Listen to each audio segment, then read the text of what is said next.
தரமே உணவாய் என்றும் Apoorva. Ashwin's Sweets and Snacks. Experience comfort, elegance, and a homely feel in our premium rooms. Perfect for spiritual trips, family stays, or business travel. Pachiyappa Silks, the complete family store. Enjoy full shopping. Kanchipuram, Velur, Thiruvannamalai. ஆட்சியை நிர்ணயிக்கும் 61 தொகுதிகள். Stalin, Edappadi, Vijay. Target Kongu, யாருக்கு அபாய சங்கு? தமிழக அரசியலில் இப்போது எல்லா சாலைகளும் மேற்கு நோக்கித்தான் பயணிக்கின்றன. 2026 தமிழகத்தில் தொங்கு சட்டசபைதான் அமையும் என்றொரு பேச்சு அலையடிக்கும் நிலையில் கொங்கு மண்டலத்தின் 61 தொகுதிகளில் 40 தொகுதிகளையாவது அள்ளினால்தான் நிலையான அல்லது நிம்மதியான ஆட்சி அமைக்க முடியும் என்று திமுகவும் அதிமுகவும் பதைபதைக்கின்றன. இவர்களோடு கத்துக்குட்டியான தாவேகாவும் காற்றில் கம்பு சுற்றுகிறது. இந்த டார்கெட் கொங்கு ஆபரேஷனில் யார் கை ஓங்கப் போகிறது, யாருக்கு அபாய சங்கு காத்திருக்கிறது என்பதுதான் காரசாரமான பொலிட்டிக்கல் பொடிமாஸ். கடந்த 10 தேர்தல்களாக இரு பெரும் திராவிட இயக்கங்களான திமுக மற்றும் அதிமுக இடையில்தான் யுத்தம் நடந்து வந்தது. ஆனால் வரும் 2026 சட்டமன்ற தேர்தல் அப்படி இல்லை.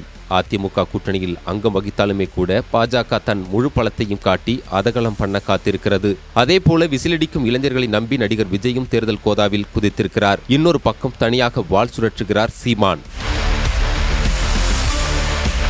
டார்கெட் 61 தொகுதிகள். வெற்றி வியூகத்தை வகுப்பதில் எல்லா கட்சிகளும் படுபிசி. ஆளுக்கு ஒரு ஸ்கெட்ச், ஆளுக்கு ஒரு வியூகம். அந்த வகையில் அத்தனை கட்சிகளும் பிரதானமாக குறிவைத்திருப்பது கொங்கு மண்டலத்தை தான். அதாவது டார்கெட் 61.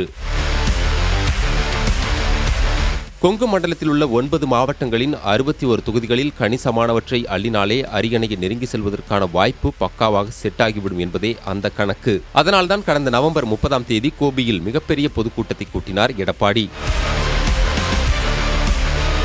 டிசம்பர் 18 அன்று விஜயின் பிரச்சார கூட்டம் ஈரோட்டில் நடந்தது. வரும் டிசம்பர் 29 அன்று திருப்பூர் மாவட்டம் பல்லடத்தில் திமுகவின் மகளிரணி மாநாடு நடக்கவிருக்கிறது. இதுகுறித்து நம்மிடம் பேசிய அரசியல் விமர்சகர்கள், தமிழகத்தின் பிற மண்டலங்களை விட மேற்கு மண்டலம் முக்கியமானது. கோவை, திருப்பூர், சேலம் என பலவித தொழில் மற்றும் வருவாய் கொட்டி கிடக்கும் பகுதி.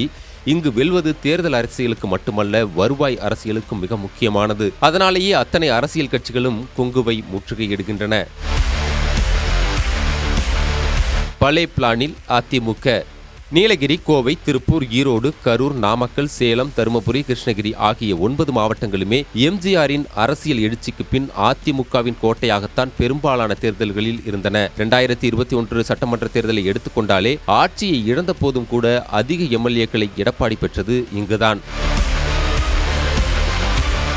கோவையில் 10க்கு 10, திருப்பூரில் 8ல் 5, ஈரோட்டில் 8ல் 5, சேலத்தில் 11ல் 10, நாமக்கல்லில் 6ல் 2, தருமபுரியில் 5க்கு 5, கிருஷ்ணகிரியில் 6ல் 3, நீலகிரியில் 1 என மேற்கு தமிழகத்தில் மட்டும் அதிமுகவுக்கு 35 எம்எல்ஏக்கள் கிடைத்தனர். இந்த வெற்றியை தக்க வைப்பதோடு இந்த முறை அதையும் தாண்டி அதிக தொகுதிகளை வென்றாக வேண்டும் என்பதில் வெறித்தனமாக இருக்கிறார் எடப்பாடி. கொங்கு மண்டலத்தில் இருக்கும் 61 தொகுதிகளில் 75% தங்கள் பாக்கெட்டுக்குள் வந்துவிட வேண்டும் என்பதே அவரது டார்கெட். அதனால்தான் தனது பிரச்சார பயணத்தை கொங்கு மண்டல தலைநகரான கோவையில் பிரசித்தி பெற்ற வனபத்ரகாளியம்மன் கோயிலில் இருந்து துவங்கினார். இதுபோக கோவையில் வேலுமணி, திருப்பூரில் மகேந்திரன், ஈரோட்டில் கருப்பணன், நாமக்கல்லில் தங்கமணி, கரூரில் எம்.ஆர். விஜயபாஸ்கர், தருமபுரியில் முனுசாமி என இம்மண்டலம் முழுக்க அதிமுகவுக்கு வலுவான நிர்வாகிகள் உள்ளனர். செங்கோட்டையன் தாவேகா சென்றது மட்டும்தான் குறை. பக்கா பிளானில் திமுக. எதிர்க்கட்சியான அதிமுக இவ்வளவு பிளானில் இருக்க, ஆளும் திமுகவோ இதையெல்லாம் விட பக்கா பிளானில் உள்ளது. கடந்த முறை போல இம்முறை கொங்கு மண்டலத்தில் ஏமாந்து விடக்கூடாது என்பதில் தெளிவாக இருக்கிறார் முதல்வர் ஸ்டாலின். அதனால்தான் கொரோனா 2ஆம் அலை வீசிய போது தன் வயது, உடல்நிலை எதை பற்றியும் கவலைப்படாமல் கோவையில் உள்ள மருத்துவமனையில் கவச உடை அணிந்து கொரோனா நோயாளிகளை பார்வையிட்டு நலம் விசாரித்தார். அப்போதிலிருந்து கடந்த 2 வாரங்களுக்கு முன்பு வரை அடிக்கடி கோவைக்கு பறந்து வந்து கொண்டேதான் இருக்கிறார் முதல்வர். கடந்த சில வருடங்களாக துணை முதல்வர் உதயநிதியின் பயணமும் கொங்கு நோக்கித்தான் அதிகமாக இருந்திருக்கிறது. கழக முக்கியஸ்தர்களின் வீட்டு கல்யாணம் மட்டுமல்ல, புதுமனை புகுவிழாவுக்கு கூட அவர் வந்து விடுகிறார். கொங்குவில் கோலாகல வெற்றி எனும் திமுகவின் குறிக்கோளை செயல்படுத்துவதில் முன்னிலையில் நிற்கிறார் மண்டல பொறுப்பாளரான செந்தில் பாலாஜி. 2021 சட்டமன்ற தேர்தலில் கடும் தோல்வியுற்ற கோவையில் அடுத்த சில மாதங்களிலேயே நகர்ப்புற உள்ளாட்சி தேர்தலில் அமோக வெற்றியை அறுவடை செய்து கொடுத்தார். அதேபோல நாடாளுமன்ற தேர்தலில் அண்ணாமலையையும் நீலகிரியில் எல் முருகனையும் வீழ்த்தியதில் முக்கிய பங்கு வகித்தார். இதுபோக சமீபத்தில் கரூரில் முப்பெரும் விழாவை செந்தில் பாலாஜி நடத்தியதும் திமுகவுக்கு பெரிய மைலேஜ் தான். அடுத்து இளைஞரணியின் பிரம்மாண்ட நிகழ்வு ஒன்றும் கொங்கு மண்டலத்தில் திட்டமிடப்பட்டுள்ளது. தன் கையில் இருக்கும் சுமார் 35 தொகுதிகளில் முக்கால்வாசி தொகுதிகளுக்கான வேட்பாளர்களை செந்தில் பாலாஜி தேர்வு செய்து முதல்வரிடமே கொடுத்து ஒப்புதல் வாங்கிவிட்டதாக சொல்லப்படுகின்றன. ஏற்கனவே கரூரின் 4 தொகுதிகளுமே திமுகவின் கையில்தான் உள்ளதால் பாலாஜி டீம் கெத்தாக இருக்கிறது. அரவக்குறிச்சி தொகுதியில் உள்ள 25,000 முஸ்லிம் ஓட்டுகள் அப்படியே திமுகவுக்கு விழும் என்பது அக்கட்சியின் திடமான எண்ணம். கிருஷ்ணகிரியில் திமுகவின் கூட்டணியான சிபிஎம் கையில் ஒரு எம்எல்ஏ இருப்பது அக்கட்சிக்கு கூடுதல் பலம். இருந்தாலும் வன்னியர் வாக்கு வங்கியை ஈர்ப்பதற்காக 2 பெரிய கட்சிகளுமே பாமகவை இழுக்க முயல்கின்றன. மேலும் தேர்தல் நடைமுறை துவங்கும் முன் குறைந்தது ஒரு முறையாவது மீண்டும் கொங்கு மண்டல மாவட்டங்களுக்கு சென்று பல 100 கோடி மதிப்பிலான நலத்திட்டங்களை அறிவிக்கும் முடிவில் முதல்வர் இருக்கிறார்.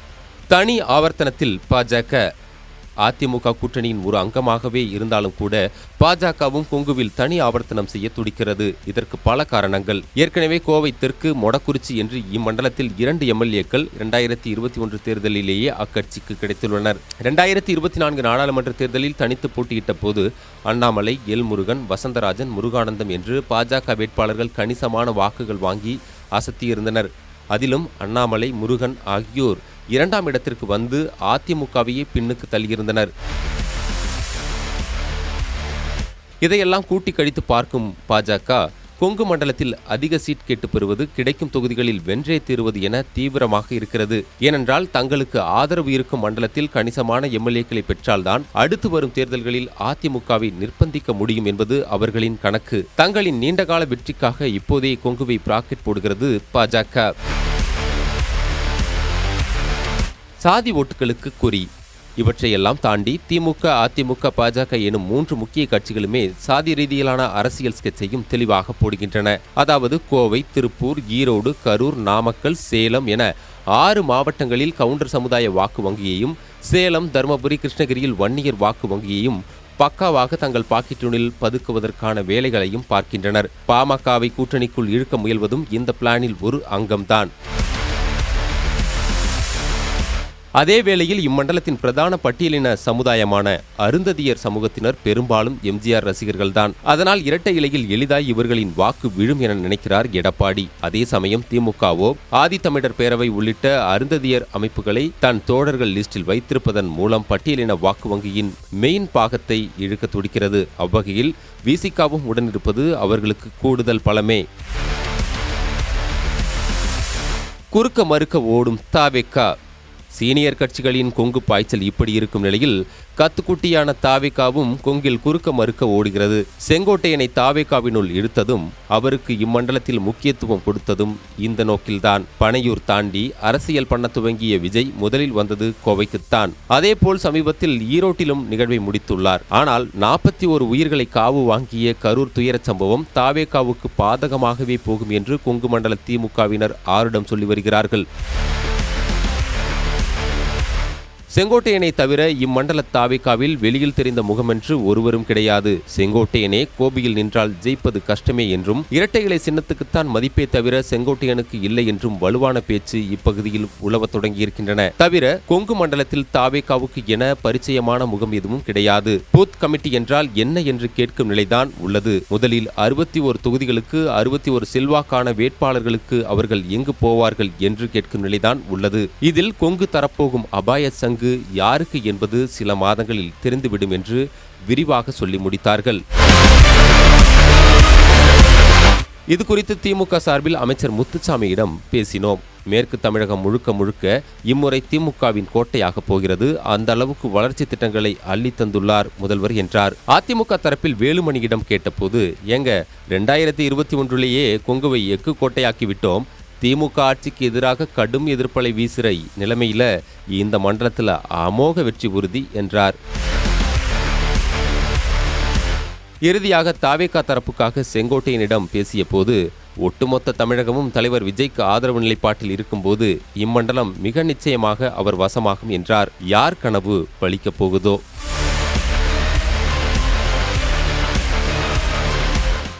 தரமே உணவாய் என்றும் Apoorva. Ashwin's Sweets and Snacks. Experience comfort, elegance, and a homely feel in our premium rooms. Perfect for spiritual trips, family stays, or business travel. Pachiyappa Silks, the complete family store. Enjoy full shopping. Kanchipuram, Velur, Tiruvannamalai.